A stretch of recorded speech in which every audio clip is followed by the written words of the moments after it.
spawning in resources, a lot of the common cheats that you'll use frequently, like level up target or things like that. And so it's an interface that swipes in from the side of the screen to give you easy access to that stuff. And then if you want to go in the full breadth of console commands and everything that Arc has to offer, there's now just a straight up console command input box in that interface for you to use. So yeah, one sec here. Let me. So over here on screen, as you're seeing, Daniel and Nat here are about to go to a boss fight on the island. As you know, boss fights, we did not have the traditional boss fights in the last Arc Mobile title. This time around, you're getting the full suite of boss fights again. It's just like the normal console experience. You got Brood Mother, you got Gorilla Boss, you got the Dragon. Yeah, and so like I said, full Arc experience. This is not hindered in any way. We didn't cut any content this time around. And some things that we've got a little extra is voice chat support. We didn't have that in the last Arc Mobile title, but we've got full voice chat support working this time around. We've also got full controller support. So here I've actually got my setup that I like doing around the office with Xbox controller, a little stand, and then this is a Pixel 8a that runs the game great. But yeah, we've got full controller support. You can use just about any Bluetooth controller with standard inputs, should work fine. And then we've also done the virtual cursor implementation.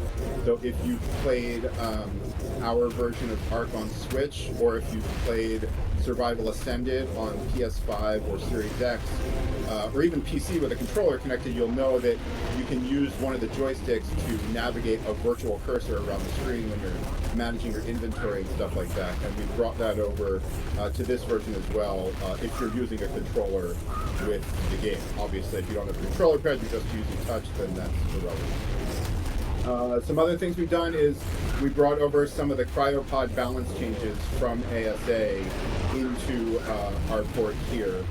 We liked what some of those changes were. They seemed like a good thing for the PvP community, so we brought those changes over. And then we also may have a fun surprise or two in there for fans of the old Arc Mobile game who did like some of the unique things we did in there. We're going to try and get some fun stuff going in the new title, but I don't want to spoil anything just yet. How's that boss fight going, guys? Doing pretty good. Also,